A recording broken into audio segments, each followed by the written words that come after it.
नमस्कार, अलका बावणे किचनमध्ये आपल्या सगळ्यांचे खूप खूप मनपूर्वक स्वागत आहे। तर आज आपण केळ्याची कालवण म्हणा किंवा कोणी शिकरण म्हणतं ते कसं करायचं ते सांगणार आहे। हे केळ आहेत, हे केळ्याला शिलून टाकायचं आधी। याच्याशी कधी आपल्याकडे केळे येऊन आणून राहतं आणि कधी खाण्याला झालं तर खूप पिकून पण जाते, त्याचं पण चांगलं होते कालवण। हे असं काढून घ्यायचं पूर्ण। पण आता तिथे तो डाग आहे तो काढावा लागेल ना, ते खराब झालं असेल ना?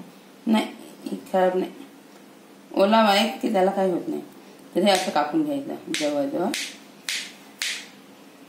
असं कापून झालं की याला असं कापून झालं ना की याला छोटं गोलाईमध्ये छोटं केळ असेल तर असं कापायची जरूरत नाही, पण आता गोलाईमध्ये हे केळ मोठा आहे त्याच्यामुळे असं कापून घ्यायचं याला, म्हणजे खाताना छान वाटतं। तर हे केळ अशा प्रकारे आपले कापून झालेले आहेत।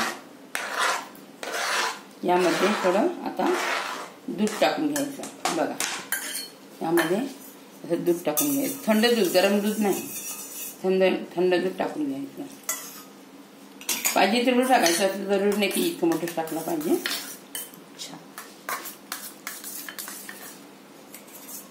हा, आता होऊन जाते एवढं दूध। गोड खावंसं वाटत असेल तर हे मस्त आहे, लगेच बनतं। हा, गोड खायची इच्छा झाली तर लवकर काय बनवायचं ते हे, आणि मिक्सरला लावायची गरज नाही। हा, नाही, विलायची टाकायची थोडीशी। अच्छा, विलायचीने फ्लेवर हा, छान वाटतं विलायची।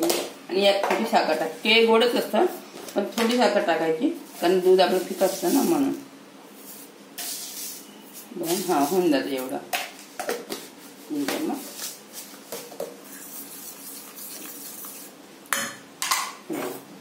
चमच्याने फिरवून घ्यायचं, साखर विळली की हे झालं तयार। पटकन 5 मिनिटात तयार होणारं केळ्याचं शिकरण म्हणा, कालवण म्हणा, आता 5 मिनिटात तयार होतं आणि गोड खाण्याची आपली आवड पण होते काय पूर्ण। मस्त आहे आणि स्मेल पण छान येऊन राहिलाय आता।